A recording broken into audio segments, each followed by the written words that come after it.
This, the man is back on Raw.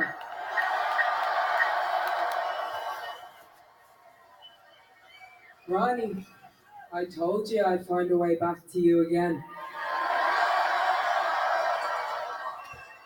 Now, for about a year now, I've been hearing about this baddest woman on the planet.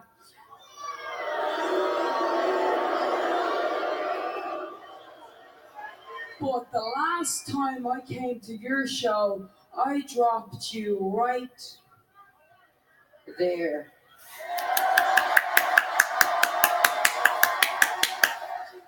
I love this crowd. Even after that, you never came looking for me to prove that you're the baddest.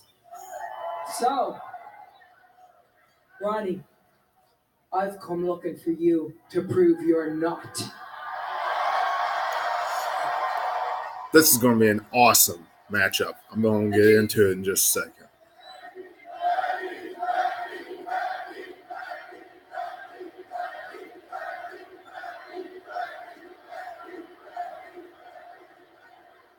And you've heard about this, but last night I won the Royal Rumble match.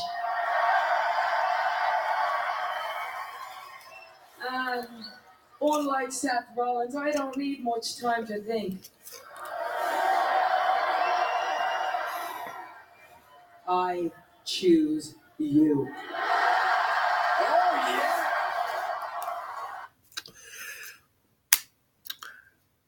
Becky Lynch chooses Ronda Rousey for WrestleMania 35. Place was electric. Raw was electric. Tell you what, before we even dive into Monday Night Raw and everything that happened on this show, I'm not even covering subscribing and Facebook and Twitter tonight, because you all know to do that, and it is much appreciated. What I am going to do and what I am going to say is that I'm not going to come on here and gripe, moan, groan, and complain tonight. I'm sure there's podcasters out there, there are people out there that are doing Raw reviews that will do that. I'm not going to. Now, I'm not giving WWE a pass, a bye. If there's something on this show that I didn't like, I'm going to tell you. But the entire show is not going to be one big rant. What I enjoyed about tonight's show is that we have a good picture of what's to come at WrestleMania 35 and some storylines leading into the following months before WrestleMania. Now, I think we can all safely say, if you tuned in to Monday Night Raw, that Brock Lesnar no longer does Suplex City, Suplex City, Suplex City. He doesn't do that anymore. It's F5 City, F5 City, F5 City. 6 F5s delivered to Seth Rollins at the end of Monday Night Raw. Not only that, but they hadn't left the ring yet when the show was over, when the TV left Monday Night Raw. I'm sure Seth Rollins got way more afterwards. But right now, as it stands, 6 F5s.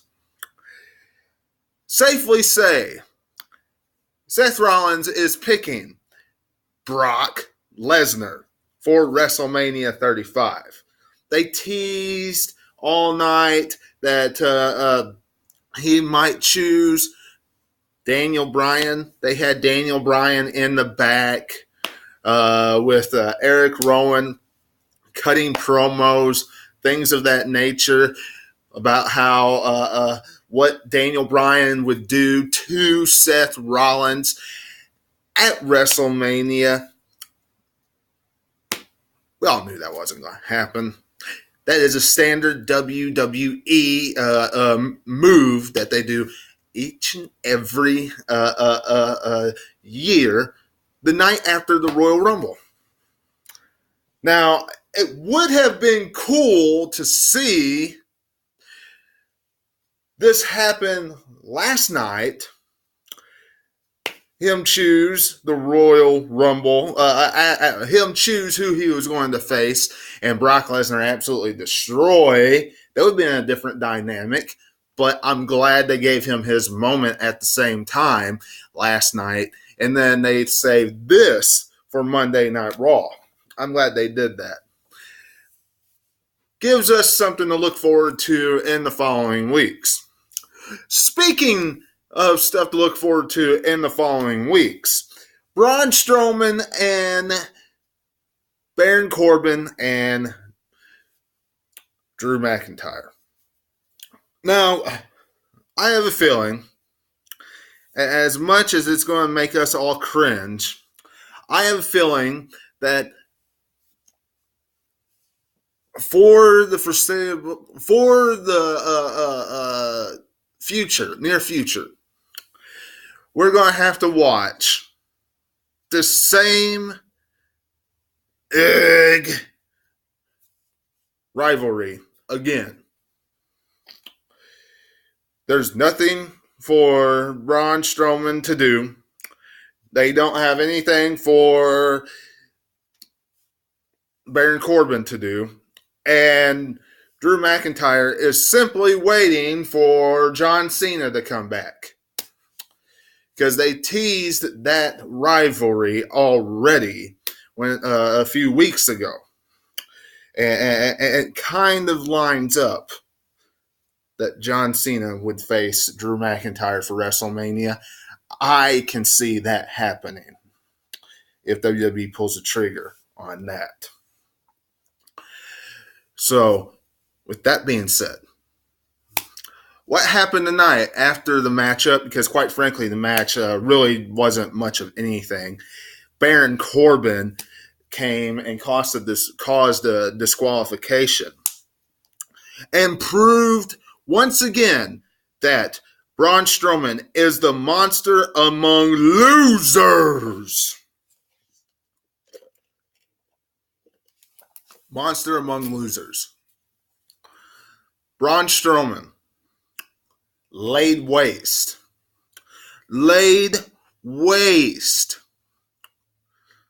by Drew McIntyre and Baron Corbin.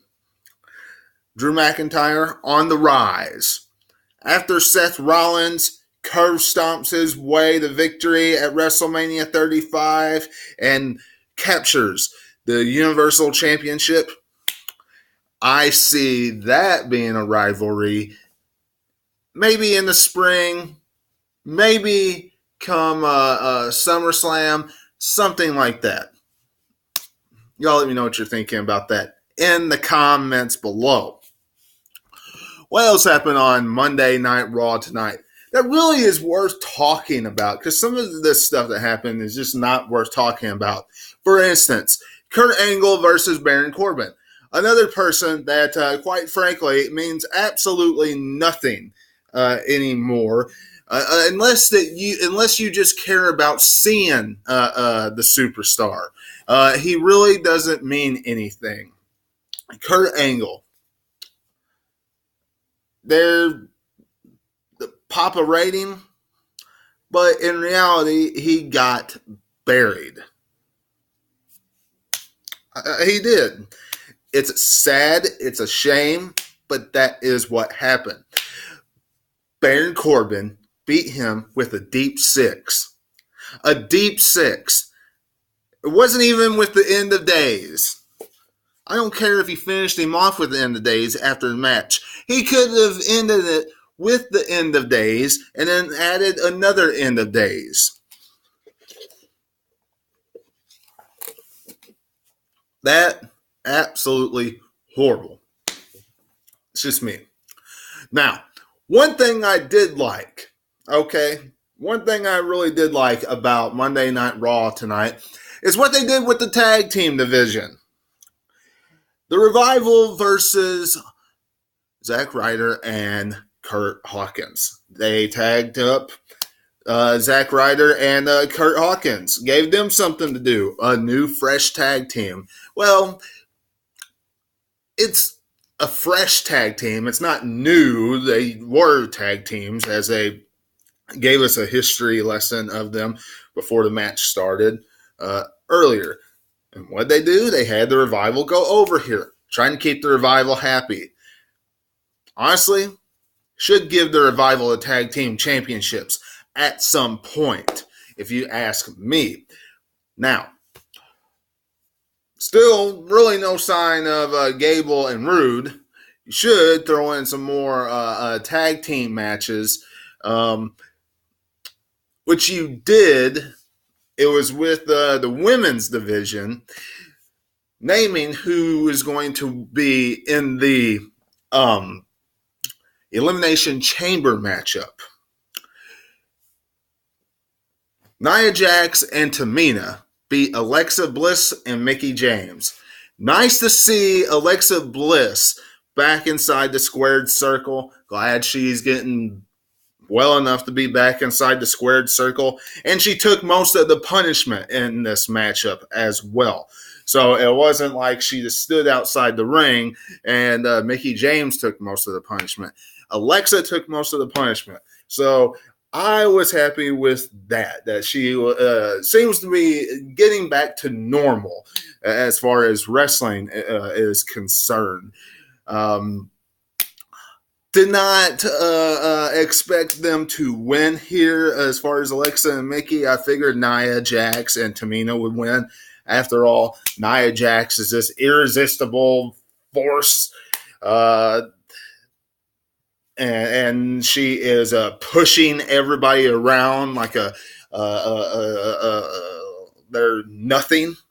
Beating men up, beating everybody up in sight. They're not having Alexa and Mickie win this contest. Nia Jax and Tamina will go to the Elimination Chamber matchup, and they will lose. As simple as that. Next week, the Boss and Hug Connection will go to Elimination Chamber. They will win that match, that tag team match, and qualify to get in. And they will become the inaugural tag team champions in the WWE for the women. That's my prediction with that. Finn Balor. I feel sorry for Finn Balor. I know that. I really do. You know, he goes from being in a championship rivalry. I don't care if it was just put together and had a very short rivalry with Brock Lesnar. But he goes from being in a Universal Championship rivalry with Brock Lesnar to having to come out on Monday Night Raw and get slammed by Almighty Cringely.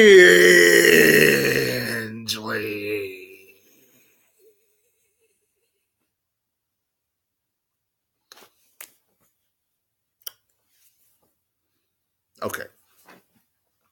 Moving on. Now I got that out of my system. Had to do that. I love it. And honestly, that was Monday Night Raw. Honestly, when you really think about it from top to bottom, Seth Rollins came out at the beginning of Monday Night Raw and talked about how his dream was to point at the sign. And main event WrestleMania. And now he's doing that. And Triple H said, King made me believe You did it. You know, you're always that chosen one. Things of that nature. I genuinely believe this. I am not just saying this. You know, for once, and it's been a while since WWE's done this. For once, they pulled the trigger on someone, for the most part, the WWE universe universally enjoys to go to WrestleMania for the main event. And I hope, I'm knocking on wood, that they pull the trigger come WrestleMania and give him the championship. Because Seth Rollins will bring prestige to that Universal Championship. Seth Rollins brought prestige to the IC title. He'll bring prestige to the Universal Championship. That's my Monday Night Raw review. I hope you enjoyed it. Raw has had some better Raws coming off of the Royal Rumble. I am going to say that. Hands down, they have. But this Monday Night Raw did its job. We know who's facing Ronda Rousey. We pretty much know who's facing Brock Lesnar. Unannounced, but with how it ended, we know who's facing him. Brock Lesnar, no longer Suplex City. It is officially F5 City. And let's face it, everything else, we have a nice little setup for the rest of the months leading into WrestleMania come the first part of April. Seems like a nice next couple of months for me and you wrestling fans out there. But let me know what you're thinking about that in the comments below. Don't forget to give me one of those big thumbs up down below as well. Subscribe, hit the bell. Much appreciated. Till I see you again, catch you on the other side.